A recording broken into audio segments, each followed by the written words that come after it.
Da-da-da-da! From Chris and Andy's world, I present The Blue Baggers, a show dedicated to the Carlton Football Club, the old dark navy blues, the Blue Boys.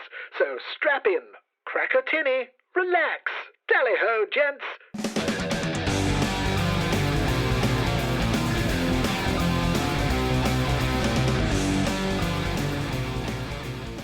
Hello and welcome to a special episode of The Blue Baggers. I'm Chris and I have the regular Andy here. G'day Chris, how are you? I'm very good. And why is this episode special, Andy?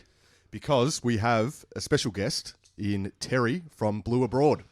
G'day boys, how are we doing? We're doing Good, well. mate, good. Thank you very much for joining us. We feel very fortunate and privileged to have you here. Likewise, no, the honour is all mine. I've listened to a few of your shows and I just love what you're doing and it's going to be a great episode. I'm looking forward to it. Likewise with your stuff, Terry, so we're really excited to have you on and talk a bit of Carlton because it's a big year, 2020. Yeah, we're coming up to a huge year, and you've got the training insight as well. We haven't got to any training sessions ourselves, so we'll be tapping into your knowledge there. We'll be going to the 15th of Feb though. Certainly, yeah. I think it's the family day. Family day for Carlton. Open day, family day, so we'll head along. And see, on Saturday. Yeah, really interested to hear what you have to say about the training. But you do your show with Dan. Yep. Obviously, the big question here is, the elephant in the room. Does he know you're here? Oh, I haven't told him. You haven't. I told him I was going to get a carton of milk. You didn't come back. Which is a little concerning then, considering... Because we've seen a car drive past and it looks like Dan's been driving it. And it's about the 27th time. It's driving really slowly. Looks like a sad puppy dog, to be honest. Well, yeah, so our apologies, Dan, up front. Yeah. We weren't privy. It's not the way that we wanted it to come out. So. That's not how we operate normally. No. No, it's good. It was an opportunity to come in and, look, Dan's head down into the stats, creating his next masterpiece. Excellent. No, we love his work. I saw his last work. That must have taken some hours putting 4 that weeks. together. Oh, really? 4 weeks of work, going through all the data points and all for, people to start complaining about, where's Brody Kemp? He didn't play this year. Yeah, well, Chris, you call me the stat man, but I think... you might be trumped on I think I that might be front. trumped with Dan, yeah. Absolutely. Yeah. All right, well, why don't we get into it? What are we going to start with, Andy? Well, I think, like I said, we've got Terry here. I think you've been to a lot of training sessions this year. So what's been your kind of take from going to the training sessions? Yeah, it's been good to be at training. I've missed the last 3 or 4 years. So to be able to go there and try and pick up on things, and you go to one session, it might not be as intense, and you go to the next one, you see where it's lifted. I think generally around the board, they don't look like little boys anymore. Like I remember seeing footage of like Zach Fisher, for example, with his little headband. Like they're men. Now they're starting to really come into their own. I think guys who I hadn't heard voices from in the past, I'm hearing them now. Well, that's good. The Samos, the Fishers again, the Jacob Wiederings, and then even the Sam Walshes to another extent. I think Andrew Russell's got a serious program in place. Yep. The way I see training on a high level is it's mental training. The way that they go from one drill, whistle blows, right, running a 400, and then back to the next drill. It's really methodical, and it's been good. It's been really good to see, and anytime you go down to the old Optus Oval, it gives you that little tingle inside when you're a kid. It is the best. We just love going back there. We're going to go to the game. So you mentioned Russell there. How hands-on is he at training sessions? Is he sort of directing, and where's the sort of head coach fit when it comes to pre-season training? Yeah, so like with the match sim, from what I've seen anyway, Tiggy's the one leading it. Russell really takes control of all the rehab guys. So really hands-on with Harry and with Mitch to an extent, and Matty Owies. He's right behind them. He's, Harry, for example, I was at training last week and, it was the first time anyone had seen him do any form of training. And it was almost like Russell was, standing behind him and walking behind him while he was just doing this jog. And he was like looking at his form and then sort of going back to the other coaches. Yeah. And it's almost like, and I don't know, I'm just synthesizing here, but it's almost like he's looking at the way his running patterns. And do you remember with Silverioli? Yeah. He changed his running pattern to suit his hamstrings. Yep. It's almost like he's doing something like that. So Yeah, it's they split up in different groups. Diesel runs a skill session, and then Teague will run in and he'll just overlook. Back hearing that. Yeah, no, it is good. The boys take the piss out of him a little bit too. do they? Yeah, a bit of banter there. It's good. It's good. Maybe they're giving him shit about coaching at Essendon for a while. That was a bit of a dagger in the side, wasn't it? Yeah, it wasn't good to see, was No. it? In that outfit, in that gear. No, not good. But obviously, you touched on Mackay and Curnow. So are we going to see Curnow this year? It's like you said before, Chris. The club said you'll miss the start of the year. That's pretty general, and that gets me a bit worried when you hear that's going to be the most positive sort of statement or slant they can make. So you know he's going to start playing in June. Yeah, Exactly right. I'm not expecting earlier than that, unfortunately. No. Fingers crossed, but I mean that's a huge blow. And what do we think about Mackay? Is it groin? It's the groin, isn't it? Yeah, I mean, just watching the way he wasn't even going past first gear. It was a waddle almost, and he's almost moving side to side when he's running. It's not like you watch Tom Williamson, for example. I watch when he is running. He's streaming, and his legs are really trying to get as much ground. Whereas Harry, it's almost a waddle, and it's concerning. And yeah, he's out there, and we've seen him now, but I question how far ahead of Charlie is he. Yeah. And, there all of a sudden we're talking about the two key pillars of our future forward line. Coming into, was it year 5 or so? Yeah. What do we say? Over 50 games. 58 games for Curnow? Yeah. Like that, so they should be ready to take the competition by the scruff of the neck, and that is a concern. And it's hard because, we've got expectation now. Yeah. And we're all going to have to just settle down a little bit because these boys are going to take time. We saw Mitch McGovern last year, that non-displaced fracture, and you look how far behind he was start of the season, and it looks like it's going to be something similar for Harry and Charlie. And it's going to have to be a big year for McGovern then, because we're going to be missing Mackay and Curnow. We've got the small forwards now that we've desperately needed.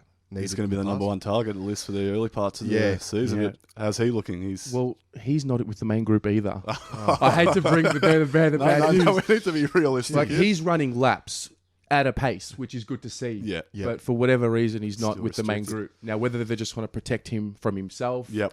I just think when you look at it at a high level, generally the guys that are doing all the minutes with the main group, the simulation, the contact, they're the guys that are going to be ahead of those that are not. And all three of those forwards are not doing match sim. So it looks like it'll be a big year for the next Levi one. Casbolt. Levi Casbolt. All right. He's training. No, he's with the main group. That's good. He's going to be a forward to start the year. Yeah. I mean, that's Could have to where be. we need him. That's And the he role had that he plays. He was awesome last year. I mean, we've spoken about it heaps of times, but his versatility back forward, and we need him in Top the forward 5 line. in the BNF. Yeah, he had an cracking unbelievable year. season. So yeah, I mean, but you take two to three of your key forwards out of any club in the competition. Yep. It's significant. We really are cursed when it comes to this. It's always Carlton that get these kind of... And as we were saying, you don't want to hear about Carlton in the pre-season. No, You don't it's want to never hear anything at all because it's never good. You don't want to be pumped up, or you don't want articles pumping up the team. Yep. And you don't want to hear injuries, and that's generally what you tend to get this time of year. So, yeah, that's going to be interesting. Eddie Betts, Jack Martin come into that, but they're not exactly tall leading forwards, are they? So No, and I mean, we need those big players to bring the ball down to them. I mean, that's what they're there for. They're crumbing forwards. I mean, Betts can show that he can take a mark, but we can't make him the focal point of the forward line. It's just not going to work. that's interesting. Like, how much do you change the game plan based on the injuries you've got compared to what you're actually wanting to achieve with a fully fit list? Yeah. Like, That's it. What do you do there? Because do you take a bit of a shortcut and change things up, but that might be detrimental to the bigger picture? I think it might be if you're doing things like that. But, if you're talking about two players that might miss, Curnow's possibly going to miss a lot of football this year. We're going to have to plan for it. Yeah, I mean, you look at Eddie Betts, good example. I mean, yeah, he's 33. He's going to be 34, I think, during the season or once the season starts. The one thing he always will have, and he's showing it a lot of training now, is just that ground level work where Levi's bringing the ball to ground and he's just on there. And we haven't really had a play like that for a while. A long time. Yeah. So that's there. But we are relying all of a sudden on Levi to stay fit and healthy. I mean, surely he will be okay. So I think the other thing as well, you look at the big three, the Charlie, Harry, and Mitch. They've only played 8 games together. Yeah. As a trio. That's Yeah, crazy, that's isn't amazing. it? So we've still got to get the three of them, first of all, on the park. Second of all, in the team together. And then third of all, we don't know if it's going to work. Yeah, that was going to be my question. What does it look like with those three? I mean, that's a tall forward line. Yeah. There's going to have to be It's work too much. With Levi, potentially. I mean, unfortunately, if our backs are fit, Levi probably doesn't get a game. Yeah. But he is a great utility because if our backs are fit, if our forwards are fit, that doesn't happen. So he's going to play 22 games based on coming in for injured players if he's just on that depth. But yeah, it is a worry. It's a real concern. Yeah, those three playing. Yeah, it's amazing. I wonder how they went in those 8 games, like the win-loss that we had in. I'm not sure what this. Probably not great. wasn't very good. Yeah, I mean It that's was the mostly general. the first half of the year.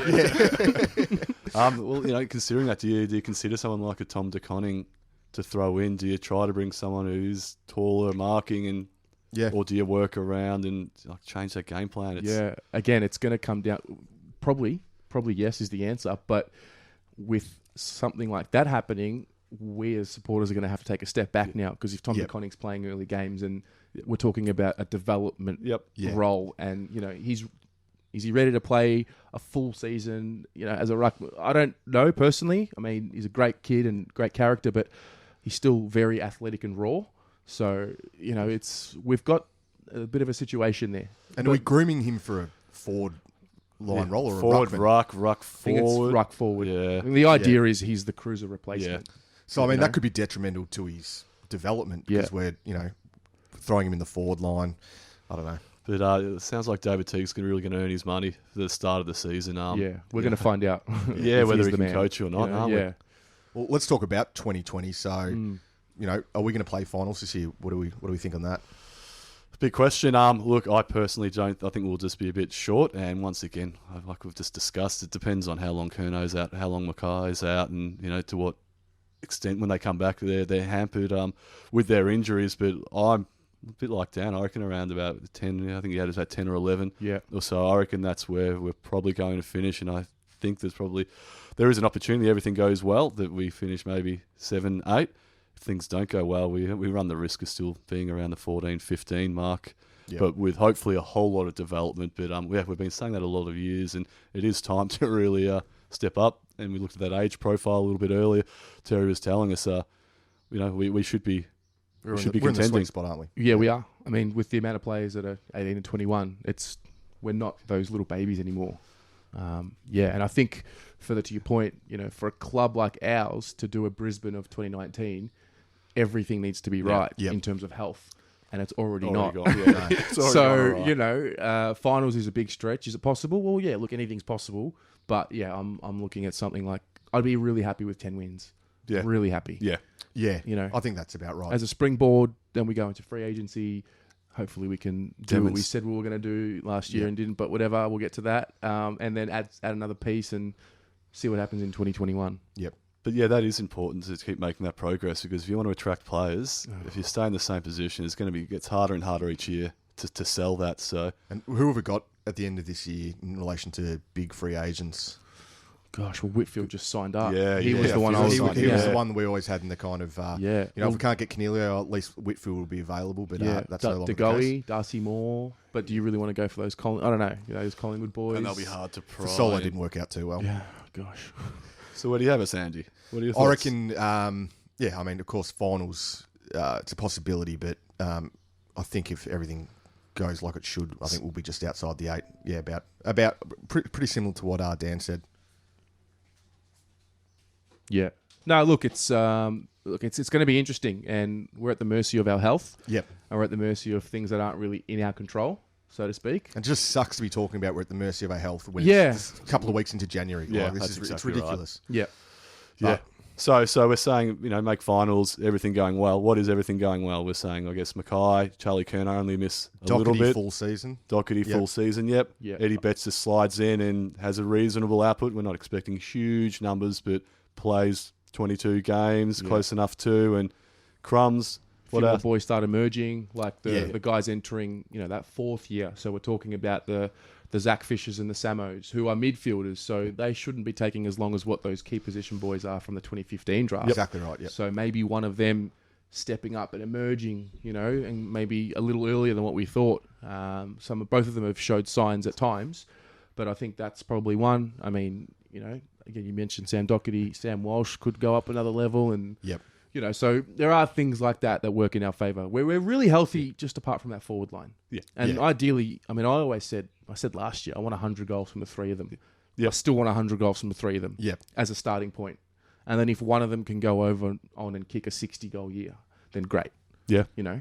What do we think about bets? I mean, how many goals? How many goals? Good question. I'm going high 20s, I reckon.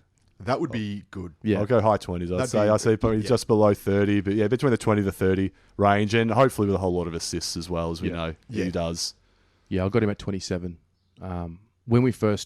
When the talks were there about us first recruiting him, I was a little bit hesitant. I'll be Yep. honest, because I Yeah. was like, yeah, we need a small forward. He's 33. You know, I get It this. wasn't exactly the small forward we were aiming for originally, Yeah. Tom Papley. Correct. Yeah. And then I was at training his first session, and you see the impact he has. Yeah. He touches the ball, the fans just go crazy. Yeah. And you know, if we can get a full season out of him, we can kick his 27 goals. Yep. And then you got to also remember he helps guys like Jack Martin settle Exactly in right. Yep. off the field, the NGA program. He's always around the club. He's, you know, with the girls and doing his thing, and they're good people to have. And Yeah. he's a moments guy. When he Yeah. does something, Absolutely. it Yeah, sparks. yeah. It sparks He's X something. factor. Yeah. That's what he does. But Yeah. you're right. He seems like he's a really good guy to have around the club, and you know, there's a big talk about him mentoring. And a large part of getting Jack Martin by Exactly the sounds, right. and Jack Martin ultimately for free, which is Yeah, pretty handy. Which Huge. We never really touched on, I don't think, in our podcast, but that is a big Yeah. win. yeah, it's a massive win. Betts is going to kick 31. Love 31, I like 31. it. All right, so what I say, 29, you got 31, 27 for, it. 27 for Terry. for me. Yep, Love that. good. So speaking of Jack Martin, Well, I'm glad you asked. I think the club are managing him in terms of the expectation on the outside. yeah, He's flying out that's there. Yeah. what we want. And I know, you know, everyone says it, but when I went to my first training session where I saw him, but pre-Christmas, you look at the arms and you could just tell he just wasn't in real elite Yep. condition. It's almost as if he kept training at that level throughout the Christmas period, because he's just looking sharp, shredded on the track. And, you know, it's interesting. There hasn't been a lot of media attention around him. And I think that's Perfect. by design. Yep. That's He's interesting. a very talented kid. Yeah. Very talented. Very happy to hear that, because Yeah. I reckon the first sort of puff piece came out maybe 2 days ago from Carlton, and Yeah. it still wasn't a big one, Yeah. but I think that there might have been some pressure to put something, but I think you're right. I think that it's been hidden, and if he's been burning it up, that's great to hear. That's a really interesting take, yeah, to keep him kind of insulated a little bit, because he's come from Gold Coast and now he's, you know, down in the home of football, Victoria. Yep. It's going to be a different limelight, but how quick's he looking? Super. It's his ability to make quick decision. Yeah, Gets good. it. He knows what he wants to do with it already, Good. and then he has this ability to he makes a play that opens up somebody else. Well, that's what we in want. traffic. It's really And that's interesting. what we need. You know what I mean? An instinctive footballer. Yeah. Oh, yeah. He's pure talent. And I remember his press conference.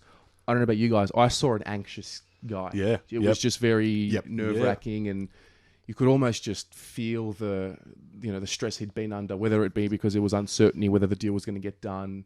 But he just looks comfortable, and you see smiles and bum taps, and Excellent. Yeah, that's good. Well, because we were saying a couple of podcasts ago, like, who actually is quick at Carlton? Like, we were trying to decide who the and we said probably Mackay.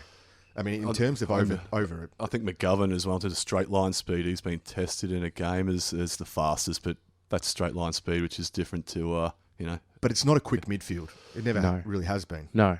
And I think that they have addressed that somewhat this draft, the 2019 draft, and a couple before. But yeah, we always went, and we were after speed. That's why we were very happy when Martin's name came up, because we realised on the outside, even some of those games that we were winning, we were getting beaten up on the outside, and we, had a deficiency, and we easily could have lost a couple of those. So we realised. And then there's also, I mean, you look at that too, there's the speed of mind and speed of leg as well, and they're sometimes two different things. We'll have a look at Greg Williams. Yeah. So, yeah. So it sounds like Martin might have both of those, Martin's and that's looking good, yeah. And one touch, Yeah. clean. Yeah, That's what we desperately need that Yeah. as well. And I think eventually Philp will fill that role as well. Like, he Yeah. tested quicker than Jack Petrocelli Yeah, at wow, the combine. Speed King, so over That's 20 metres exciting, and, yeah. and That even is- longer. that's So great to hear. yeah, and you see glimpses of him as well. He's still, he's coming along nicely. He's got a decent base size. Will he play this year? I reckon he will at the back end. Yep. At the back end of the Yeah. year, because I think he's got the mental. Because obviously he didn't make the state team So it's got a bit of drive. last year, Yeah. and he, it was a bit of I a like that setback kind of for story, him. yeah. But you see him, and you see why we drafted him, because he's got that burst out of traffic. Yep. Which Cunningham also has. Yeah.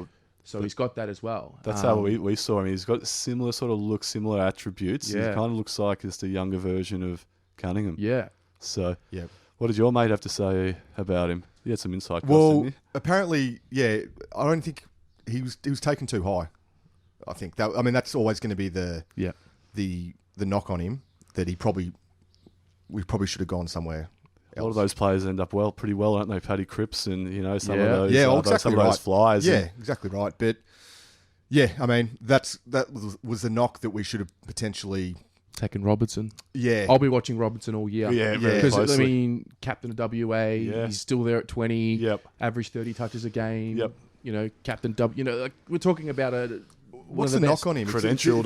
It's the disposal, Just isn't it? kicking disposal, was it maybe a bit I slow? think it must have been. It must have been because he had a not as great year the year before, and he had like some home truths said to him, and he worked on it and improved. And but again, we drafted Phil for the need. That's exactly right. You don't take the best next available player. You've got to address your needs. Yeah. And our needs, I think, have been met in terms of lack of speed, and that's what we got with Philp. So I'm not down on it. But they will be compared, and we'll be comparing them for the future. And we took a needs, and we said we needed speed. We've got speed. We probably don't need accumulators. Some of the slower accumulators, because we've got a few of those anyway. That are advanced. So it'll be interesting to watch. But I guess no expectation though. No one's putting any expectation. 2020. If he gets a couple of games, and that's a good year for him. Yeah, then great. Yeah, and we won't see Kemp this year. No. Wouldn't have thought so. No. Do the Max King model. Like, just wrap him up. Absolutely. Give him a full year to just get used to footy environment. Yep. Because there's an argument to be made. First-year players shouldn't play. Anyway. Yeah. And I think Kemp's going to go through that model. Yep. And, then we're talking about a brand new player next year. Similar to Stocker. Like, I know we did play Stocker last year. But he's also, all of a sudden now, he can play. He's ready to go. Yep. Then you look at Walsh. Well, and I mean, he's a real exception to the point. I think that's exactly right. He's the exception to the rule. He's a unique talent. Is he the best first-year player you've seen? He's got to be easy. Yeah. I don't think Chad Corns agreed though. Sorry, Kane Corns. Wow. Kane-os. Let's not mention his name on this podcast. Table's about to be flipped. So I think he probably has. And that's how can the guy improve? Like I can't see a massive improvement. But he's definitely not hit his ceiling, because he's not someone who's come in who's just ripped, ready. The body's perfect, and they're not going to grow or get any better. You can still just see him. But I feel there won't be. It's not going to be a huge jump with him. It can't be a huge jump. He's already He was unbelievable last year. But speaking of Stocker, I think a chance for the All-Star. Just quickly, we'll touch on the All-Star game later. But Sam Walsh, don't see one of three Carlton players. Fan favourite, You got to put the people are going to put the bums in seats, right? Well, it's not going to be Kerno. Well, no. Oh my god! Anyway, I digress. Continue. I forgot where I was. No. No. We're talking about Stocker. Yeah. I think we've all forgotten about that guy. Yeah. It's. I mean, he played a couple of games, like Terry said last year, but just kind of everything's happened, and we've kind of got Martin and got all these players, and we kind of forgot about Stocker. But I really like the look of Stocker. And I've got a very interesting question for Terry, because I've seen photos from Carlton Facebook page and Carlton media, and it seems like Stocker is in every picture. Patrick Cripps is. Yeah. Is he shadowing it? He's tagging him. Yeah. Yep. He's doing what they did with Jack Silvani last year, and I think it's great because Stocker was the tagger in the under-19s. That's what he did when he was playing there. So he's very combative. Yeah, good. Like that's a good word as well. He wants the contact, and I just worry that can we get 20 games out of him at this point in his career? Like it took Cripps a while, to really get going, but once he did, he was ready. But the competitiveness, like he might get you 12, 13 possessions, but he's just got this this look in his eyes, and it's great. We commented on the first game we saw him play, his debut, and Collingwood, wasn't it? Collingwood, it was. It was the G. We were at the game, and he tackled someone on the wing and got up and just pushed them down. Like, it was just that. It's all, we've spoken about before. It's kind of like that. Jared Waite had it. That little bit of, I can't say the word. I said it at the time. He's got a fair bit of mongrel about him, and we need that. Yep. massively. And we were excited with that debut when we saw that, because you can't teach that stuff. So to come out in your first game and to demonstrate it, and it wasn't a moment where it was a bit of a push, hold me back kind of moment. It was genuine. You could see he was for a first game player to do that. He's got some. And got there some we minerals. had the discussions back then. Who else? Who else has mongrel? I reckon McGovern does. Yeah, so that natural mongrel that you do. You need that arrogance, a bit of that confidence, a bit of that mongrel, and you're going to put someone down. It's a really good point. So I reckon McGovern, when we saw that, I mean, you put up that great tackle on your on Zach Butters. Oh, and just to push, and Cripps does that. Cripps has got that. I reckon Stocker's got that. I'm not really sure. We do have a lot of nice. Maybe guys. Jones, just in the way he attacks the footy. Maybe not so much the man. That's a bit different. I mean, Jones is kind of like a bit like Walsh. Like, I mean, you can't question the toughness, but that real mongrel to be a bit of an agitator, a little bit of an agitator. They are important, because sometimes if you're down, you need to change momentum a bit, and that's why you Cripps get the is the best agitators. captain. Yep. Yeah. 100%. So we're going to discuss about, basically, we'll all take one player for the year. It's going to be your boy for the year. Mm-hmm. All right, so a bit of an underrated player that you want to. You're not going to take Patrick Cripps. We're going to rule out. Yeah, you rule him out. Yep. So, Chris, give us your one. So someone who's a bit underrated is going to take the game to a new level, and you're just going to back in, and you know they're ready for a big one and to step up. Look, I'll go. There's a few I could have gone with. I'll keep those to myself to see what you guys come up with. But I'll go David Cunningham. I just think he's ready. Gets a pre-season behind him. Once again, we're saying that sort of that crop that's entering their fifth or sixth season. He's got the body on. He's got the 25 speed. games. 25 games. Yeah, he's been injury prone, so that's probably my biggest question mark. How many games can he get? Because he wouldn't have played more than 10 in a season. He couldn't have. Based on that. So that's my only concern. But if the body's right, Russell's there. He's had him for a couple of years now. I reckon he's ready to fly. He's exactly what we need. He's got speed. Can win the contested possession. Yep. Kick straight, especially set shot goals, which not a whole lot of our team can do. So that's a big bonus when he goes forward. He can have an impact. Yep. So I reckon he's ready. I reckon he's ready to go. I reckon he's ready to roll. I reckon that's a really good selection. Love Terry, Cunners. who's your boy?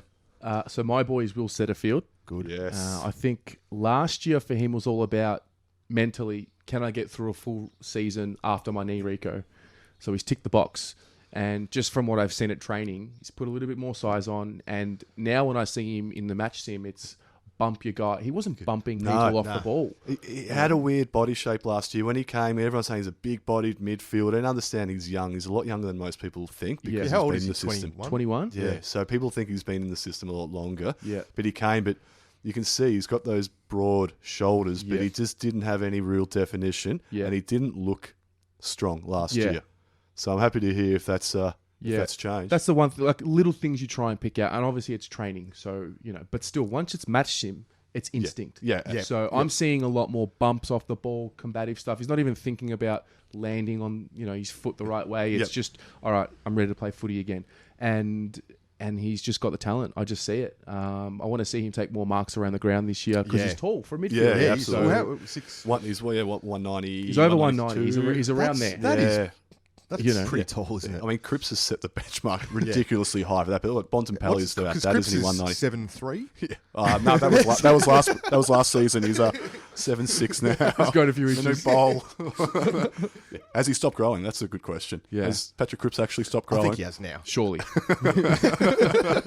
Right, yeah, I reckon that's great. And they're playing in the simulations inside mid. Is that where he's working? Inside mid, and they tested him a bit last year, as a forward, just to help him out, and he kicked that game-sealing goal against the Crows. Yep. So I want to see that a little bit more from him as well. I think we're trying to build a real versatile team with our midfielders. Yeah. Really versatile. There's no just specialist midfielder in there anymore, Maybe Murphy, I don't know. But yeah, Will Setterfield's one for me that I think is going to happen. I reckon that's a great ripper. selection. Didn't he, last year, I remember a game, he had a chance to kick 5, didn't he? Yeah. Oh, And he yeah. just couldn't. Yeah, so he was thereabouts, considering he hadn't had the pre-season, coming off a knee. Yeah. It was a very I think good he might have year. ended up with 3 or something like that. I don't recall, but I remember thinking he could have kicked a bag. Yeah. So does he potentially step up and be that player we've been wanting for the last 3 or 4 years to take some pressure off Cripps in the middle? Yeah, Let I think Cripps' so. body sort of not get so banged up and Cripps maybe goes forward. Yeah. Because, we're talking about 195 centimetre forward, and we know can take a grab. So, we may have found that player I think for Setterfield, for me, I just want to see, anywhere between 19 and 22 touches. Yep. And then next year, start going into that 24, 25 category. Because I think that's the idea with him. Do we think he's going to be an accumulator longer term? Yeah. Or is he more of a, like you were saying, that kind of 19 to 22, I reckon he seems to find it pretty easy. He's one of those players that seems to find it pretty easy.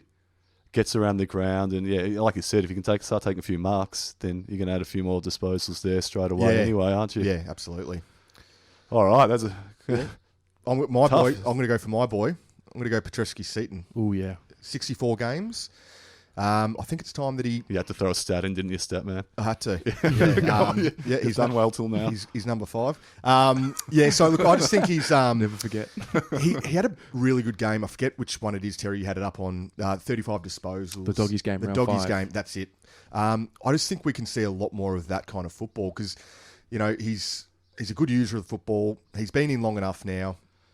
He gets a lot of low disposal games. But it's not necessarily a bad thing, but I just think it's time for him to take the next step and really just increase the kind of the disposals per game. And given how clean he is with his disposal, I think that's only going to be a good thing for us. Yeah, composure. He's got all that disposal. Good. Yeah. Where do you see him playing? Is he just sit back on that halfback, which I think, he pretty much did, or push Well, I through just the think there's midfield? such a... Yeah, I think It goes back to halfback... what Terry was saying in a way, doesn't it? The versatility. Exactly right, yeah. And I like the halfback kind of role for him because he's such a good user of the football. And I think we've got a lot of kind of plays in, but I'd like to see him thrown in a little bit just to kind of, bit of dynamics in the team. But I think the halfback's where he's going to be playing his footy. Yeah, I thought he added something last year. Like from the year before, he was a real moments guy. Yeah. Maybe 3 or 4 quick possessions in a quarter, then you wouldn't see him for a while. Yep. He added a little bit more length to that last year, and usually with the breakout guys, they show something the year before, and I actually think Samo did. I thought he put a really good season together. Yeah, he did good, very good year. Because if you look at his numbers, just at a glance, okay, it's anywhere between 18 and 22. Yep. Okay, that's a good springboard. Yep. And then, the next year, if he can just go up another level, when you combine that with, if he's playing across half back, we both talk about how he's a good user. So they're going to try and get him the ball. Yeah, so absolutely. more touches. Yep. Yeah. You want ball in his hand. So naturally you think role, he could be really ready to take that next step. Yep. Yeah. Yeah, that's a very good point. And I just love that vision. It stuck in my head. Who was it against? I think it was at the MCG when he just got that hard ball and he just sort of pirouetted. Adelaide. Was it Adelaide? Yeah, he just bent down, picked the hard ball Yeah. with the contact coming and just... Yeah, more of that, please. Yep. Fill it up. I think- So what does a good season for him look? If you're saying he's your boy, what are you expecting if you're backing I'd just like him to get those disposals up a bit more. Just exactly like Terry said, he's one of those players that 10 minutes he's awesome and then he goes missing a little bit. I know it's hard to... He did play more of a half-back role, so you're not going to get as many disposals necessarily as you would. Well, I mean, you could argue that you do sometimes get some cheaper some kicks. easier ones. I'd just like to see just a bit more accumulation from SPS and just, a bit more consistency. So Yeah. I'm just hoping for that. And I think it's time to shine for him. So he works off one half-back flank. Dare I say his name? Sam Doherty off the other. Is that what we're thinking? I mean, then where does Simpson fit in? Yeah, I mean, Which are good discussions. This is on good. their This is own. good discussion to have Yeah. because we were actually, we've got players now that we can. Yeah, and then potentially got Williamson as well. Well, Jack Noons, he's played in that role before. Jack Noons. We'll get to him, but Yeah. Yeah, that is interesting. There are a lot of players for those couple of positions, aren't there? There's a bit of depth. Yeah, Like I spoke about Simo the other day, and there's sentiment. We love Simo, but let's be real. We need someone to say, push him out. yeah, absolutely. Let's be real. He's, Yep, he's and not that's- going to be playing. He might play next year. Yeah. He probably won't. But we need someone to be like, sorry, mate. Sorry, Simo. Samo's just ready to go. Yeah. Look, there's no That's time for what's sentiment. better for the club. Yeah, absolutely. Yeah, And if he's at another club, he might not be getting Yeah. the last couple of years Yeah. or playing that way. But that's exactly right. Yeah, they need someone to knock him off, and that's a good result for the club. Yeah. If that someone way. can be a better footballer than Simpson, that's a great thing to have. Oh, yeah. If he genuinely gets pushed out by someone who can play the role better, then that's amazing for us because he's still a very good player. Yeah. And almost I think he would have, Simo as well would have the attitude of, Yep. Yeah, come get on, me. son. Yeah, exactly right. I will help you be, Yeah, I will help you yeah. be better than Yeah. me. You But know? He wants to. until then- He's a one club man. He wants to see the Blues go up. Of course. He's not going to win a premiership with us. pretty safe to say. He's not. So I'm sure he just wants the. He makes me feel sad. Yeah. like It's gonna be a sad day when those long sleeves get retired. I don't think the team, the Carlton football team, without him. Yeah. I remember he had that huge run of games until that Collingwood incident. Who ran through him? that dog Wellingham. Sharad Welling. I was at the game for that. That was disgraceful. And broke his jaw, didn't he? Yeah. Ruined that arm. Then he grew the beard after that, and he had this like different the jaw. aura about him. He grew the beard to protect the jaw. Yeah. A little bit of cushioning. Yeah, well, I mean, either way, when the time does come for Simpson, let's hope he ends his career a little bit better than how he started it with 3 games of donuts. So. That's nuts, isn't it? Hey, so I think that kind of leads into the next point that we've got down is who's got a lift for 2020? Do you want to start us off? I'll start off. I think it's pretty clear who I always say needs to lift, and that's who had a poor 2019. That's Fisher and Dow. I think they really need a lift this year. I'm a big fan of Dow. I just think he needs a bit more composure, and I think that'll just come naturally with age and everything. But he's got a good head on his shoulders. I think he's a really good footballer. I think he will be a very good footballer, but he needs to have a big year this year. I think it's just trying to get that balance right between disposal and speed, and trying to figure out how it all works. But yeah, 2 good ones about Fisher. Fisher had a really good 2018. He had a poor 2019. I think it's fair to say. So he has. Well, that was our take, wasn't it? Yeah, and Fisher's one of those players that he won't get games if he's not good this year. I think too many players unfortunately get games when they shouldn't. Yep. On form, and maybe that creates some sort of complacency within the group. I think now that we've got these players like Nunes and these players they'll push players out. If you're not up to scratch, you're not playing ones. Yeah. So you've named who's got to lift. What does he have to lift within his game? Well, you have to lift about 30 kilos. I think he's well on his way to. He's had a good pre-season, Terry. Yeah, I mean, like I said, I've noticed him be a little bit more vocal. He's not looking like a little boy anymore. Yeah. It was interesting when we talked about Samo, because at the end of 18, Fisher, I thought, was ahead of Samo. Yeah, absolutely. And then Samo flipped that around in 2019. So Fisher's almost a bit of a... He's created this himself because he had such a good 2018. Yes. We're young player. But yeah, I guess my concern with Fisher is we know he's not going to get any taller. So he's got his limitations there. That doesn't stop you as a footballer. Yep. But if you're going to be smaller and one-on-ones, if the ball's in the air, you're definitely not going to win the possession. Then you need to have a couple of other elements where you're elite, not just good. And that's where last year, his hands were even a little bit sloppy, which had me questioning. Because someone like that, I think you just need to have those perfect hands, quick of mind, quick of feet as well, and distribute but not fumble, be a one-touch below the knees type of player. And for whatever reason last year, I think he was fumbling a bit, and then you throw that with his height, then you start having concerns. So they're sort of, my thoughts. So I think I'm with you with it, got a lift there, but I think it's just bringing in that just being super clean, and maybe having Diesel Williams there is a perfect mentor absolutely. to help that out. So yeah. Terry, who's got a lift? Mitch McGovern. Yep. I know, I understand. Displaced fracture in the neck, and I get it. It hampered his preseason. Totally understand. But when you look at, he's doing, he might not be in match sim, but he's here now. We paid a lot of money for him. A lot of money. Absolutely. And with that comes expectation, because that could have been the difference between an offer to another player, free agent or whatnot. So Absolutely. when you look at that, when you look at the fact that Harry and Charlie are a little bit behind right now, well, we need something like 40 goals from him this year. Yep. And this is not about, Mitch is going to look at the potential of Mitch McGovern. This needs to be the best of Mitch McGovern for me. So, I think there's a bit of pressure on him, and he's got to lift and help carry us, help bridge the gap until Charlie and Harry are ready to go. Yeah, absolutely. We were commenting last year, did he go off injured every game? But then come back For a on? breather. It was every time we'd look at it, it was quite bizarre. We'd always say he's got amazing healing powers. Because he looked like he was done for weeks. Yeah. He'd be on the bench, tracksuit top on, and we go, oh, geez, he's done again. And 20 minutes later, ready to roll. So but he's looking noticeably different. Yeah. I know that we all talk about he's flying on the track, but Like I look at him and someone like a Matt Kennedy, like you look at him noticeably, they're a lot leaner. Like you couldn't see the definition in Mitch's arms as much as what you can now at training. Yeah, that's it's great. And that's is this Russell? Yeah. Well, I think he got his wake up call, didn't he, at the end of last year, which I think was well played club. Yep. Because they gave him a month off and In the cage. Loved it. I love that. Yeah. Put him in the cage. But for a month, that's not a long time, and he came back noticeably leaner and far better. So if he's kept that up through the preseason, Yeah. he should be ready. Do you have a goals expectation on him as well? Like I think 40 to bridge the gap. Like I'm sorry, but he's not a third string forward right now. Yeah. No. He will be once Harry and Charlie are up and running, but you need to now step up. I'm with you. I reckon 40 plus because he's going to have that opportunity. He's going to have the ball kicked to him I a don't lot think more. he will, though.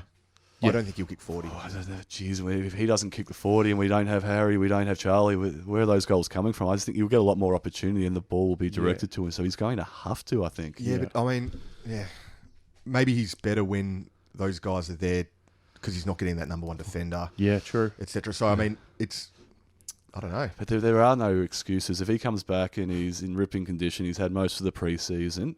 You know, we paid a hefty price for him. He's at that age. What are you, 25, 26? 25, Isn't that 26 now. age bracket to just go? He's played in big games. Yeah, you know, he's played in. He played in a really good Adelaide team, and he also the other thing as well. He played under David Teague. He knows his system. Yep. You know, he knows the way David Teague likes to move the ball. He's got Eddie there as well. Yep. So a little bit of little bit of they've played together. Bit of chemistry. Yep. So I know I'm probably pulling at something here, but I need to see it from him. Yeah. Oh, yeah, no, I think that's a a great really good one. Chris, who's going to lift? Finbar O'Dwyer.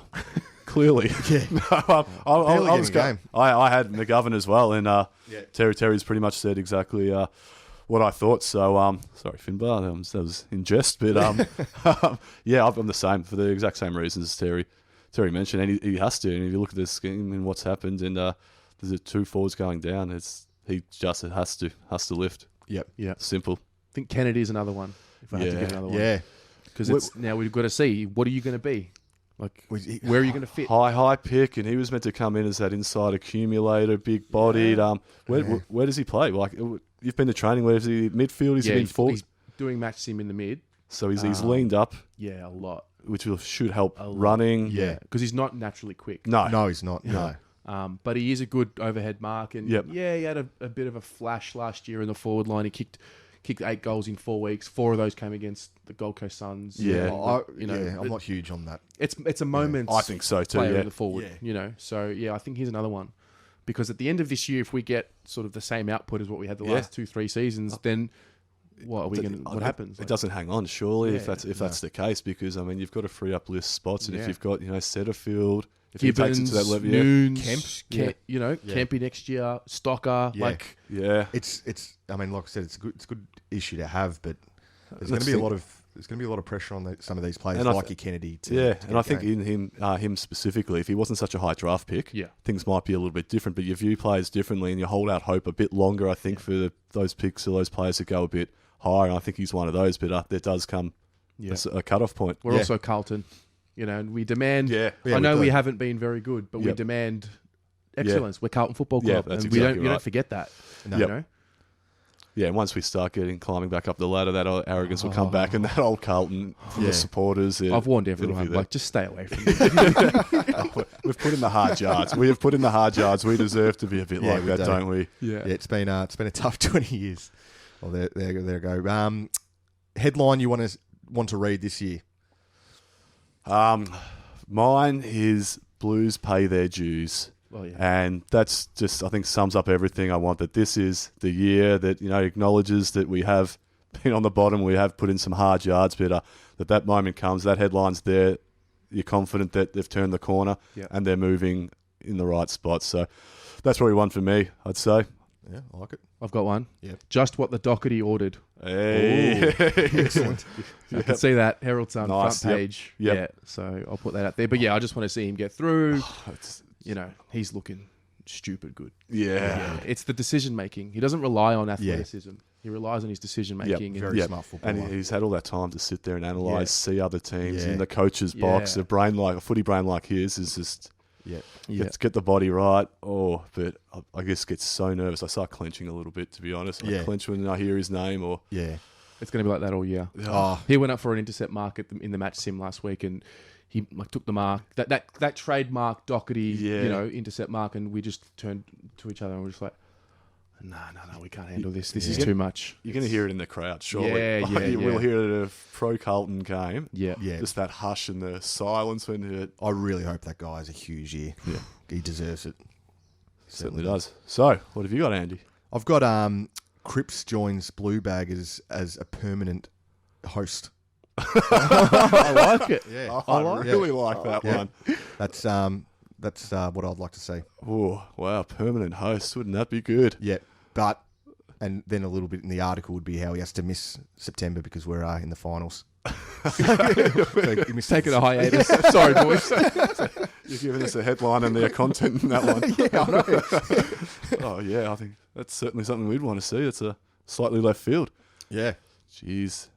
Wouldn't that be exciting? It'd be good to chat to him. We'd be no good. You're too much of a fanboy. Yeah. I'm too much of a fanboy. Yeah, it'd We'd be, just drool and he'd be out of He's here got pretty that, quickly. doesn't he? It'd just be, hey, Cripps, do you remember that time you did this? Yep. Yeah, it was good, wasn't it? That's all it'd be. I think it'd become the Cripcast. It wouldn't be any of the Blue Baggers. It'd be the Cripcast. I remember I was sitting at Icon Park pre-Christmas. I had edited a video and I was sitting in the cafe and like there was the pillar right here and he just sort of walked past it and it was like a quick eye exchange and he turned around and said, "How you going?" And I was just like, "Good, mate." And like, this is ridiculous. He's 24, 25. Yeah, that's a weird. And I'm That's what's losing my weird. marbles. I'm like, Yeah. what is this? Yeah. I'm a bit older than that, and it freaks me out sometimes when I really analyse my love and my behaviour. We were saying, though, that like we love Judd. Like we loved him. But Cripps is a new level of love. Yeah. It's. Yeah, same I don't think feelings there is. with- Oh, yeah. I reckon it's probably about a season and a half ago where he overtook Judd for. Yeah. I agree. Totally. For The that- aura. It's the... Yeah, It's the... and it's the one club, man. Judd. It never felt because he won a premiership at Eagles, and that's nothing against. Yeah. And a Brownlow there, but there is a bit of a mark. there is a mark. Yeah. Of course, there is. Well, we saw Cripps grow up. Yeah, Yeah. yeah. Chubby Yep. boy Yeah. who had the leg break and is he going to make it? And Yeah. people were divided. We shouldn't have drafted him. We had Brock McLean. We don't need another inside midfielder. And then he's Yeah. just Blossomed. And there's no one in the league. And you speak to any supporter. Maybe you guys have one. I haven't met a single supporter from another club no, who says a can't. bad word about him. No. You couldn't. You have to respect what that guy does on the field. He's Yeah. exactly what you want in a footballer. Yeah. So fingers crossed again to an injury-free Well- year for him as well, because we all know how pivotal he is. And that maybe leads us on to the Achilles heel, and we don't want to get necessarily specifically into specifics about players or so, but Yep. that Carlton we're talking about, what a great year looks like, what a disappointing year looks like. What do you think our Achilles heel might be, and something we need to overcome? Or if we do have those poor start, we look back and go, yeah, well, we probably should have picked that, or we could have seen that. Yeah. Andy, you want to go? I just think confidence is a big one. We were talking before that, we've got Richmond Dogs, Essendon, Sydney Hawks. I don't like playing Richmond round one because they're the best team in the comp. I mean, it's great to see from a rivalry perspective and stuff, and we should be playing the best team. But I just feel that if we get off to an 0-3, 0-4, dare I say 0-5 start, it's just not how, I don't know, the confidence in the team, in the group, they're young guys still. And it's a club that doesn't really have natural confidence at the moment, because why would they And have do that? they know what it's like to really win? Yes. And does anyone there actually know what it's like to win? Our biggest veteran, Simpson, hasn't. I mean, he's played as many final games as you can count on one hand, probably. So, I don't know. I just think confidence is a big one. And if we get off to a good start, that's why I'd love a game like, I'd love Sydney up first. One where I think, look, we could beat Richmond. I think we play. And on the flip side, you win that one. Exactly, get a lot more confidence. Exactly right. So, I mean, the lid goes off. But you're a big one for that Richmond game. You're not a big Well, I just fan. feel like we play really good football. We have played some good games against them round one. Football that I think is good enough to beat probably most teams. Yeah. But we do Chalk get up a beaten. loss. And I don't know. Starting the season off with a loss.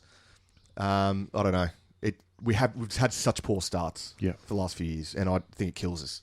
Yeah, we might touch on that just after we do this one. Is that for those first 5 rounds? But Terry, Achilles heel I for you? think just to add to what you said, the culture. Yep. So a winning culture is bred from, you got to think about our list. So who of the elder statesmen have come from a winning culture for the younger guys to build off? You know, Cripps is an anomaly because he's, you know, his work habits and all that are great. But Cruiser, Murphy, I mean, they've tasted finals, but you know, it's so hard to change a losing culture into a winning culture. I think we've done it well off the field. And the other thing for me is, I think our Achilles heel has been, and we love Cripper, but when are we going to have a rounded team? You know, where it's like Cripper might have a bad game, but the others step up. And we saw it a little bit. You know, the Freo game, he wasn't there, and it happened, and it worked well, and that was good to see. But I still think that, along with, you know, the forward line, which is a bit of an unknown, that's probably our Achilles heel. And, you know, you look at last year, the Gold Coast game, the Hawthorn game.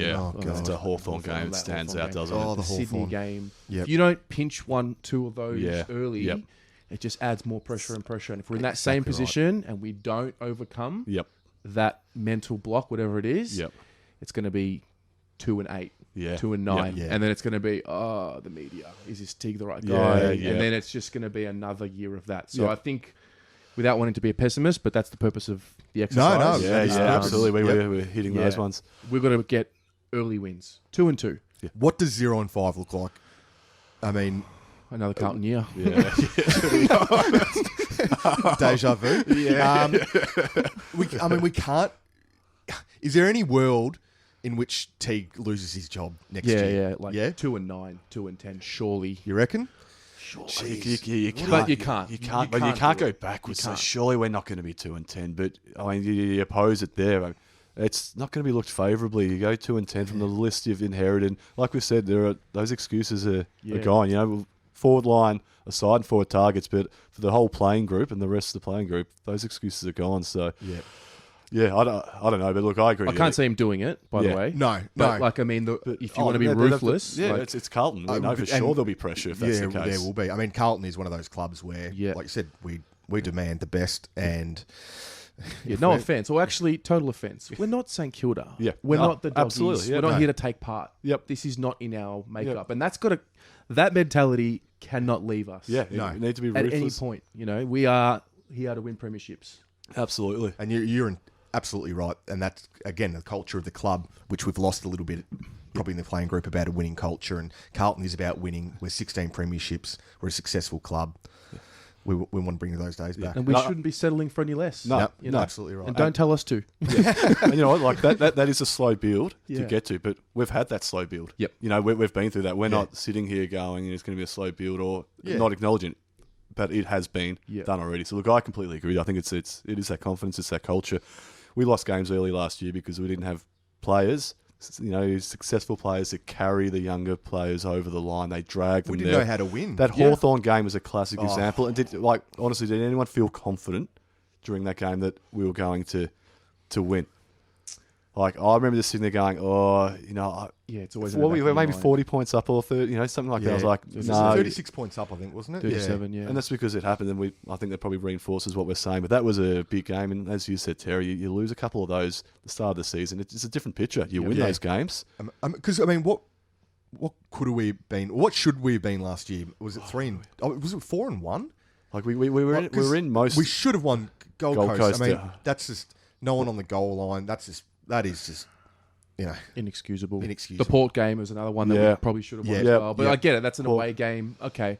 We can't. But either way, if you're in that position, you've got to win. If you're in the position to win, they just added up. Those bad losses added up, and then it got to a point once we got to Hawthorn, we had 2 or 3 bad ones already, and it was like, it's happened again. You know. And then the playing group drops off a little bit for whatever reason. You fall into that hole, and that's what we did. So the confidence was shot. We might have had a couple of down weeks anyway, even if we'd had wins, but that was just compounded, and we fell into that hole, and that was the end. You don't recover. So we need to get off to a good start this year. Yeah, but in saying that, the first 5 rounds, so they're not easy. Richmond at the G.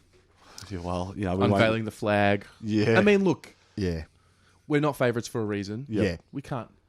We can win. Yes, we can, definitely. I'm not expecting to win, but I'm expecting not to get flogged. Yeah. Yeah. And look, they could be vulnerable. We had a quick discussion before. They could be vulnerable. They won the premiership. They went deep into September. They didn't give operations to players that they would have otherwise if they weren't there. We've had that opportunity. We've got at least maybe 6 to 8 weeks no rants training before.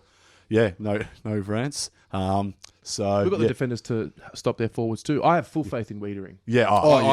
Yeah, No, you know put him what? on anyone. He's had a He great could have been my boy. He could have been any of our boys, I Surprised reckon. it wasn't anyone. Yeah. I'm talking all Australian. Yeah. Coming up for Wiedering. So Wiedering. I think he's ready. So Lynch, whoever, I'm pretty sure he'll go to Lynch. Yeah. Yep. I'm confident. Yeah. It's No, just I that reckon- midfield battle and Yep. yeah.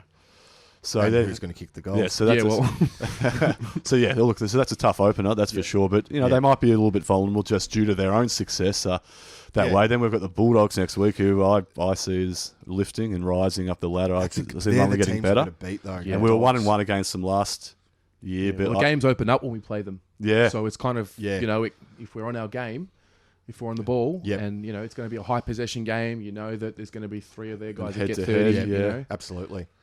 The Bont versus Crip. yeah, which is I always a love it. good Love show, it. that one. Yeah. Essendon round 3. So These are the games we've got to win. Essendon. For me, that one is a non-negotiable. yeah. Yep. Because what they did to us last, you cannot lose to Essendon like that. No. Yep. And I hate Essendon more than Collingwood. Yep. Well, Oh, Essendon, you won't without a get doubt. any- Without a doubt. Essendon So far on in a level. front. Yep. Yeah. It's pure hate. Yeah, absolutely. And they're banged up. Yeah. And, we're talking about our forward line being banged up. Half their list is banged up. Good. Dyson Hempel just started running So let's good. really smash them. Yeah. that would be Wouldn't good. that be good?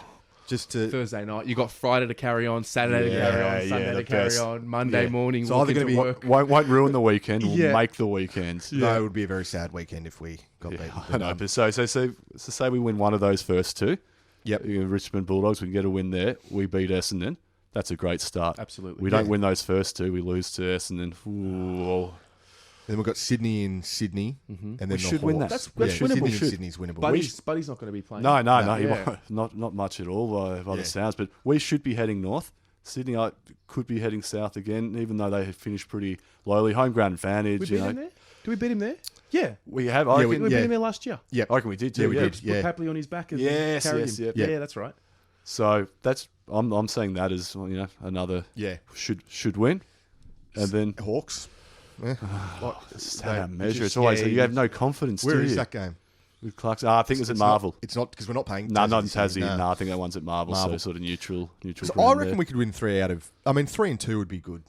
Yeah, with that draw, to be honest, I'd take 3 and 2. Happy days. Happy Yeah, days. because 2 and 2. I could see it 1 and 4. Yeah. 2 and 3, I won't be You're right. shattered. Yeah, Yeah, I'll cop Like, 2 and 3. you know, I'll cop 2 and 3. Knowing how we usually start the season Yeah. the last Yeah. few years. And then, we go from there. But I think that Essendon and Sydney game for me at top of the list of winnable. Yeah. For me. You go 2 and 3 in that, and finals are still within your sights. There's no issue there. You peg back a game and you're 50%. So, but you go. There's a big difference between 2 and 3 and 1 and 4. I reckon with that. Yeah. You go 3 games behind or 1 game behind. So Yeah. we'll learn a lot, won't we? We'll know a lot come post round 5 where we sit and how the year might look after that. Yeah. Yeah. You start seeing a real divide early. The trends start happening. Yeah. The supporters, the Facebook groups. Yeah, that's it. That you see them all turn on each other when we lose. It's going to be interesting. State of Origin. Do you like it? I was always a fan when it was being played. I used to awesome. get along, so absolutely loved it. Sort of seeing the best of the best first. Play each other. Was fantastic. I don't know. This concept perfectly how it is. My understanding is there's basically going to be 3 players from every club. Yep. How they're determined, I'm not certain, but I think that's great. I think mix it up, have the 3, but I'm okay with that. Some people are saying, well, you're not going to get the absolute best players. I'm okay with that. Share that risk across all the clubs. Give everyone a And chance. it's for a good cause. Yeah, and look, if you get the 3 best players at each club, you're going to have some very good players out there. Regardless, the cause is probably the biggest one Yep. in all of this. So look, I'm excited. We're happy by it. for our players to play State of Origin. Well, you didn't ask me that one before. That's a different question altogether, isn't it? So are you? Yes. I'm going to say yes because, look, there's risk associated with that. As you've seen, Charlie Kerno, how he's done his injuries, Wow. They're not football related. You play an intra-club football match, you play your practice matches against the opposition pre-season.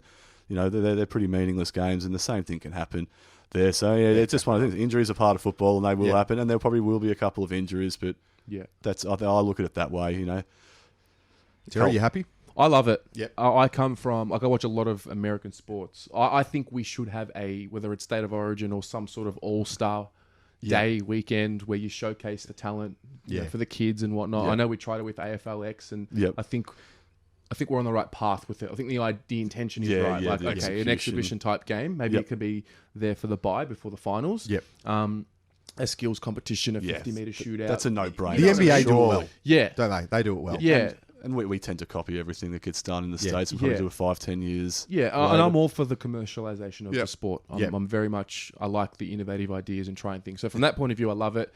I think with the State of Origin or the All-Stars game, I've got no worry about it. Like, I look at the EJ Witten Legends game. Yeah. I mean, even the AFLX last year, they didn't really tackle each other. No. You're not going to get the culture of AFL is not like NRL State of Origin. Like, they go hard. And there's hatred. I'm from Victoria, I'm from New South Wales, I'm from Queensland, and we're going at it. And we're never going to have that again. Rights. No. We're not going to have that again. So I think from an exhibition point of view, the players personally will know not to hurt each other. Yeah. If you injure your knee because you've gone for a mark and you landed in the turf and there was no contact, well, that could have happened at training. Exactly right. You know? Exactly right. Yeah, and for the players, I think it benefits more exposure, more branding opportunities. Yep. I look at it from that lens. You know, it's probably not a bad hit out as a pre-season game. Yeah. So to play in that against the best of the best and to pit yourself against and see how you're travelling for the pre-season. So I think you're going to get a fair bit of value playing 4 quarters with people from other clubs and against very good opponents. Yep. What about you, Andy? Yeah, look, like I said to you guys earlier, if Cripps hurt himself... Do you want Patrick Cripps to play? This will answer the question. No.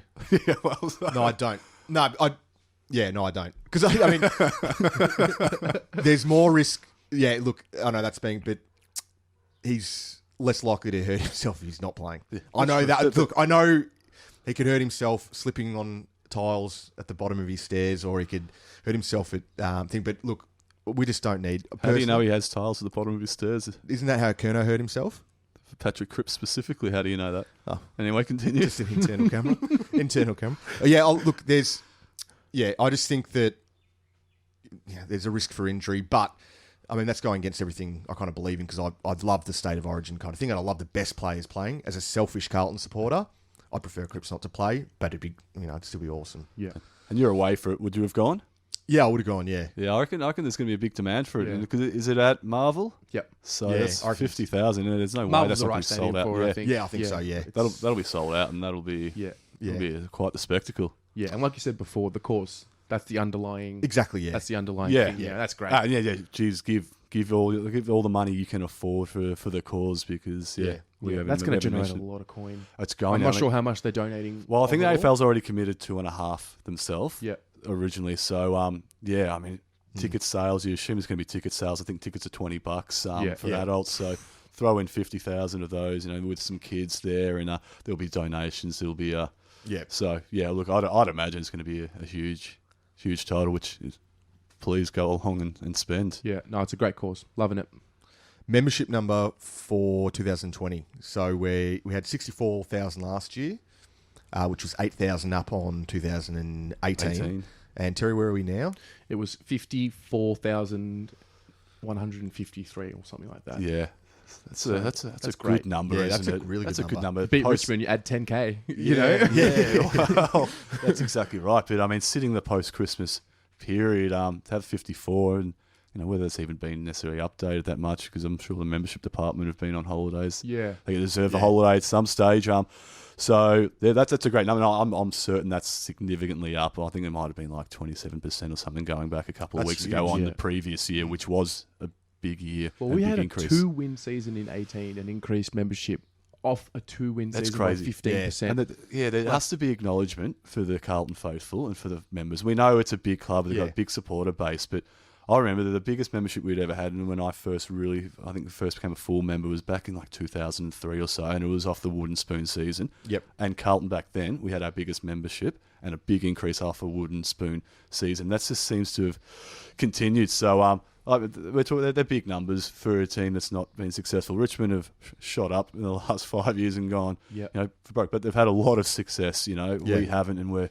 It seems like the off. I know. Everything is what you perceive it to be, but it just really seems the off field is just it's tight. that they're pulling together. You know, like Yeah. the finances and, Yeah. Kane Little, I think, has got to be acknowledged for that. I think he's done a great job. And whatever model he did at Richmond Yeah. with the membership, he's Yeah, obviously it brought worked it there, here. and it seems like He's it's working obviously here, brought it yeah. here. I'm not sure what it is and what the little... Nuances are. yeah, I'm not sure what it yeah. is, but it's clearly working. He knows what he's doing. Yeah. It's so we're significantly up. So where do you think it's going to be? Well, 64 last So year. 64 last year, which was We've got to crack the 70. Oh, have based to, on that. wouldn't we? You have Well, to. that's why if we are 3-2, because yeah. I think some yeah. members are waiting, like some of maybe the Oh, older good. They've generation been that are burnt. like, if they're Yeah. not Yeah, good this year, yep, I'm not, yep. you know. Yep. yeah, that's If we beat Richmond, that's a big ask. Let's say Yeah. we're 3-2, Yep. and it's actual Oh, improvement. yeah. I think we can crack 70. I think so. Yeah, Yeah. Yeah. And I think everyone's buying into the Teague Yep. thing. I think everyone. And talking about sort of 70, talking about that amount of members, how good was it towards the end of the season being at the game? Oh, it was like great. we hadn't had that. How many years has it been since we Yeah. had that? You know, that St Kilda game especially. That St Kilda game. It was 50,000, and I mean there weren't many St Kilda supporters there. Let's be honest. Maybe say 35,000 Carlton, 15. That was great. St Kilda, but geez, that was was loud. the best And, day. well, what a feeling, and Yeah, you know. The city was ours again. Yeah. For, 12 hours. That, but yeah, it was that so optimism. good. Yeah, absolutely. Look, and that's what I'm just. 2020, please just give me a whole lot more of that. Yeah. Give me a whole lot more of that. And if we do, you're right. That membership, that ceiling. We're a giant. I mean, we're already exploding, and we haven't even Yeah. done anything Yeah, yet. exactly Once it right. actually Yeah. eventuates, and we are playing first week of finals.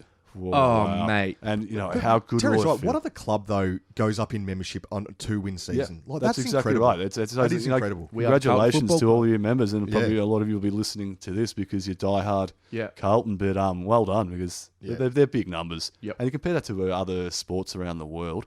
You know, like you look at other models and that. This the AFL membership in general is just done so well. Yep. You think of the city of Melbourne and you add up all the clubs here and Yeah. who they've got. You're looking at whatever it ends up being. There's basically 1 in 5 or 1 in 10 sort of people have a membership to a club. It's incredible. It is. It's very unique.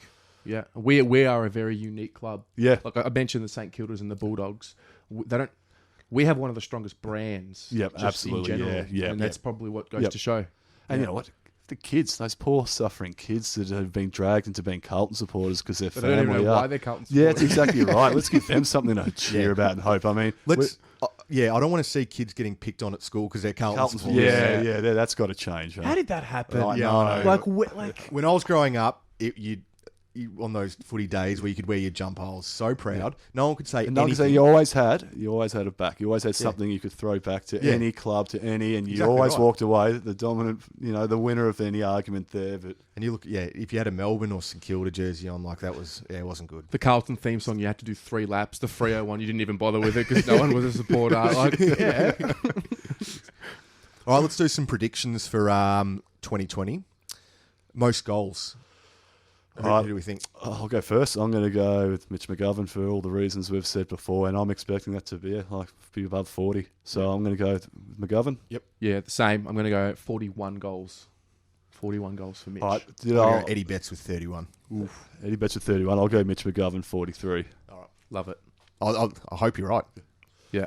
All right, we'll just keep throwing these around. Jack Noons, how many games? 2020. 6. So this is an interesting one. Like we almost need to Yeah. discuss because he's a barometer of how we're travelling in a way. Yeah, because isn't is he? he in the best 22? Probably not. Don't- Probably not. He's hard to probably tell. real fringe. Yeah, look, I'd like to think no. Yeah. Yeah. But he might well be, and that's So the more games he plays will kind of dictate the injury. So yeah. I hope he plays. Or form, or Yeah. if he's sitting there. So 7 games? What are you going? 7, 6 or 7, yeah. 6 or 7? Got a firm number? No, I'm not Give giving us a firm number. I had 8. There's a slab. There's a slab on the line. Oh, We yeah, should sorry, yeah. clarify. So, We should all right, clarify. this is Yeah. getting recorded. So the closest to the pin, the winner gets a slab. I'll say 7. This is getting recorded, Andy. That's why you're talking into a microphone. We hope it's getting recorded. We're recorded up here. I'm saying, Just I'm, realise that fact. is this? Oh, this is actually recording. Yeah. So yes, I'm going to say 7. Terry, I'm going to say 8. But I just have a feeling he could just play 22. Yeah, like, you know, I he slide could. in because mature age. yeah. Really. be smart here, Christian. I'll go a bit different. I'm going to go. Let's go 11. I'm going to go 11. I was sort of 50%. So if he plays the whole season, you win that one. Yeah. It's very smart. That's very smart. Well, I could have gone even lower, but I thought I'd keep it a bit, Could have just gone 8. What did you say, 8? I said 8. 8, I could have gone 9. So the gut feeling. A bit sporting. I'll go with the gut feeling of 11. How many times is Matthew Cruiser going to have a bandage on his head in 2020? Well, more times than games he plays, I reckon. I'm going with 4. Oh, that's... Gee, it is fairly rare he gets through a game Without a bandage on the head. It's a victim of fashion. Yep. You're going 4? Yeah, I reckon I'll go 5. Terry? This is going to be the clean year for Cruz. Oh, I'm going to go none. None. All right. Yeah. yeah. Well, if we continue the drinking games we have played in the past, we could be in trouble. If that's the case. It used to be a shot every time you'd go off bleeding, Oh, and God. come back on. So there are a few wild nights. Just on him, though, I think he's going to be another one of those guys that, the load management term. Yep, absolutely. Surely he's a little bit sore. You can just see him missing 3, maybe 4 games. With absolutely. Just soreness. Yeah. Yeah. I can't think of a time he's ever played a full season. Yeah, Yeah. I reckon they see him like the 100% season for him being that 18 games. It's I reckon 15 plus. Yeah, I reckon they see. I think 18's being pretty... I'd love 18. I'd love 18. But 18's being very I'd be optimistic. surprised if they let him play 22 though, even if he was supposedly fit. I can't see. I mean, apart from the fact he probably won't with his injuries, I don't reckon the club sees that as full. But 18 game, wouldn't that be great? And then Pitnet, any thoughts there? Because we've rarely discussed because we don't know a whole lot, do we? about him. Yeah, I mean, same. I mean, I've seen him at training. Yeah. He's definitely a level above TDK Yep. when they do their sim. Yep. Tom's very athletic, it can jump over him, but Mark seems to have the know-how. Yeah. I didn't watch much of him in the VFL last year. Yeah, I can't say I did I either. can't really say with confidence he's just going to take that number 1 rock spot. Yep. But love to be proven wrong. It's interesting though because Yeah. he's next in line when Yeah. Cruz is not Yeah. there. He's Well, I think the absolutely model next. is right this year because last year there were yeah. 3 ruckmen in the VFL team. Yeah, How is yeah. Tom supposed to develop? With Absolutely. You know what I mean? So ridiculous. from that point of view, I like the model. Yep. Yep. And if Cruiser Touchwood does get injured, we do have someone to fill the gap. Yep. We've got a plan A, clear plan A, Yep. plan B, and plan C. Yeah. And Yep. plan C, we don't limit anyone's development based on that because they're not missing out. Yeah, it's a really good point. Yeah. Yeah. What else we got? Cripps Brownlow tally. Yeah, good. So what do you get? Good. What do you finish with this year? Oh, trivia. He was pushing 30. Did he? What was the winner get?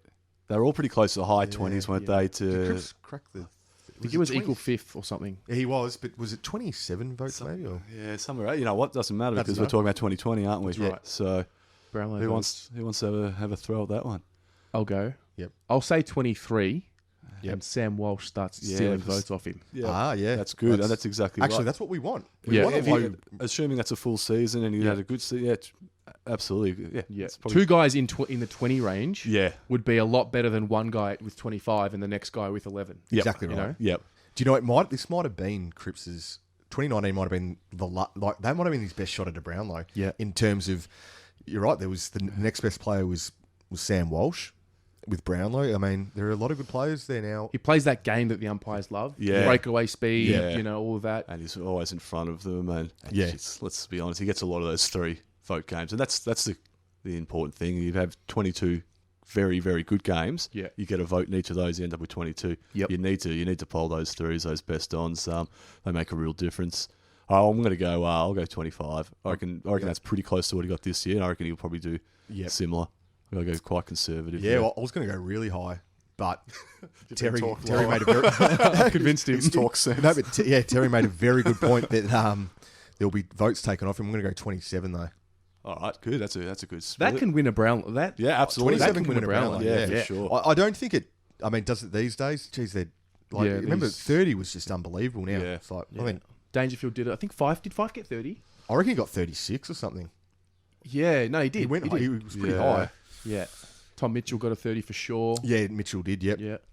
How do we think the AFLW team's going to go? Ooh, good question. A bit of respect there. It's hard to tell because Bree Davies moved on, and she was that rock. How she's replaced.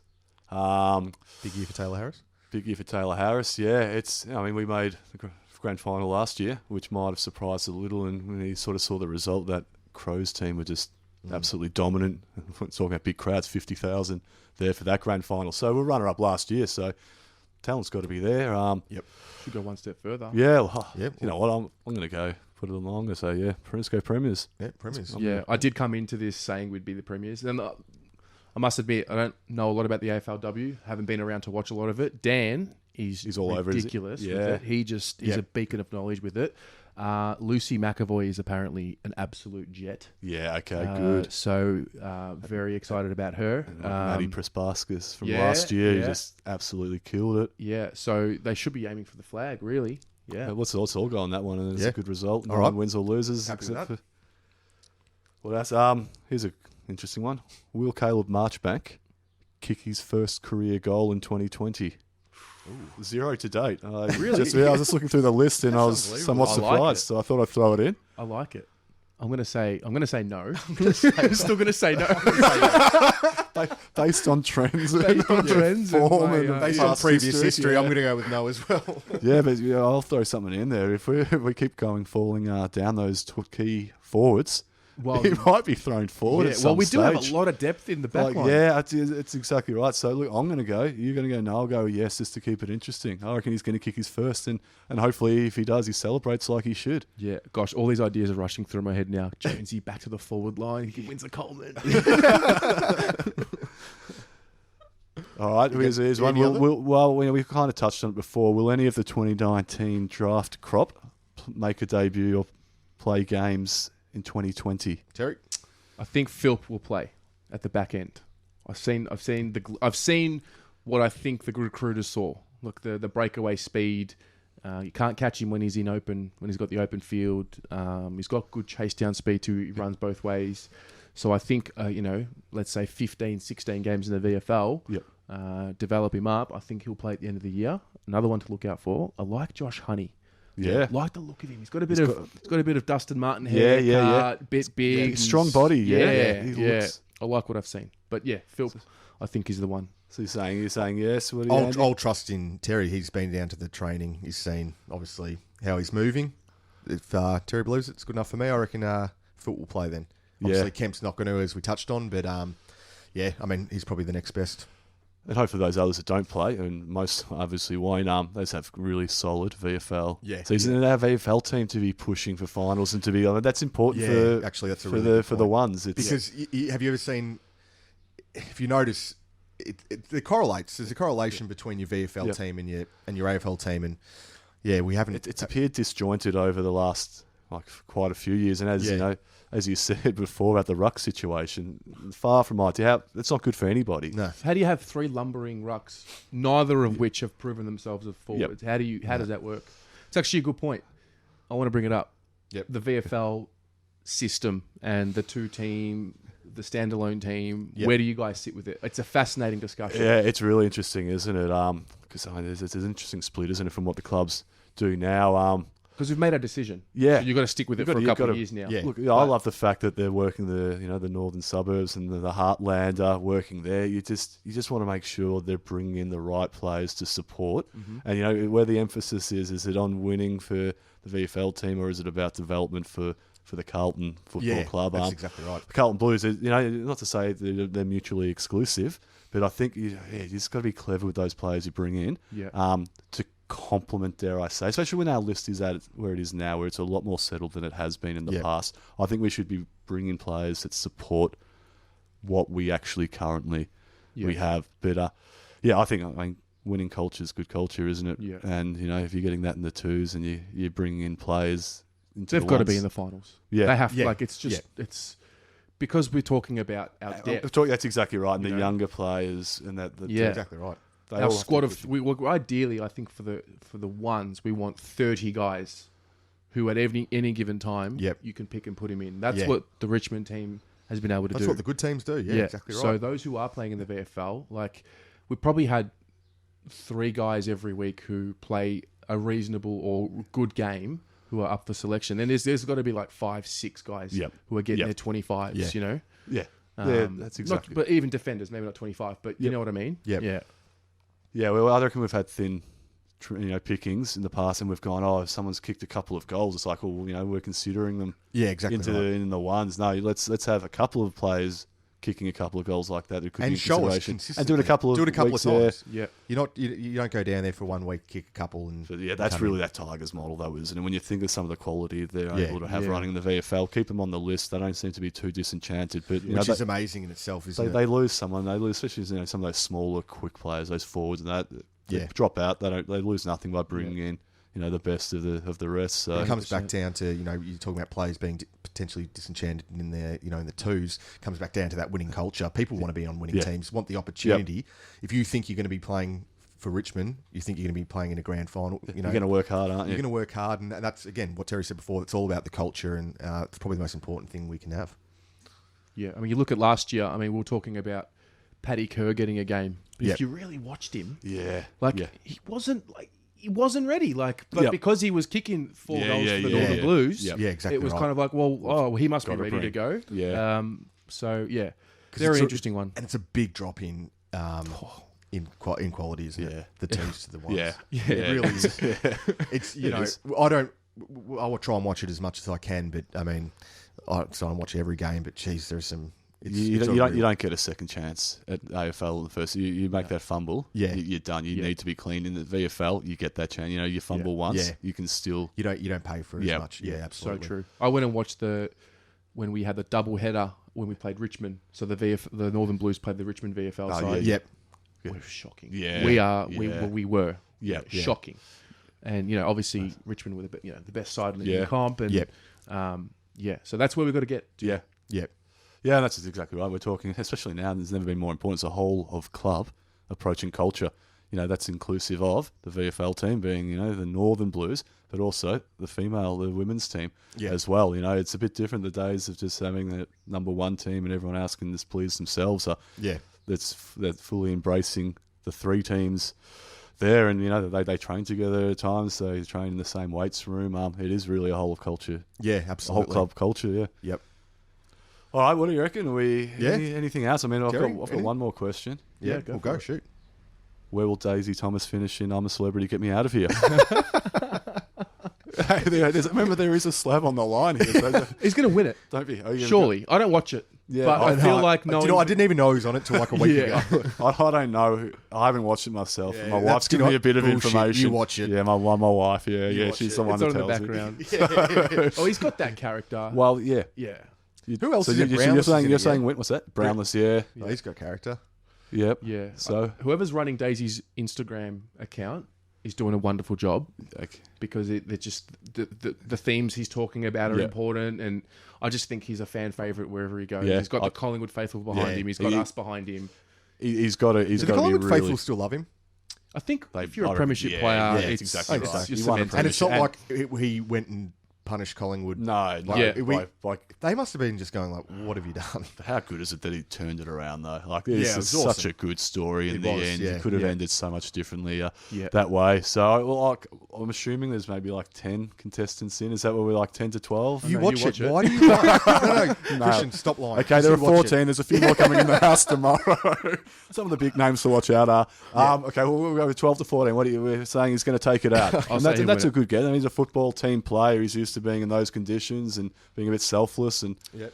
what do you, Andy? Terry's got for the win. I'll say, well, I've got to go something different now, don't I? He'll come second.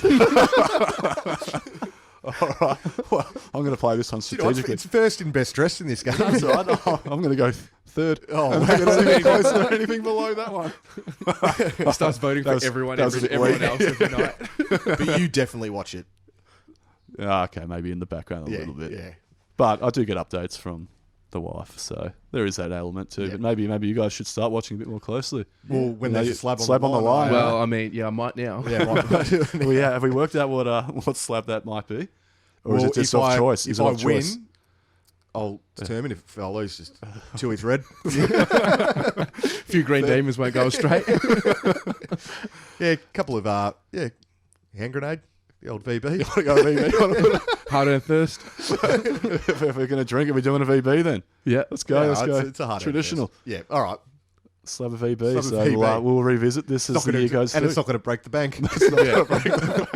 Maybe the guts, but so, all right. Well, we'll draw to a close. I don't know how long we've gone for, but I'm guessing it's quite a while. But wow, Quite a time. what a Yeah. pleasure to It's have you. been great. Oh, I no. really enjoyed it.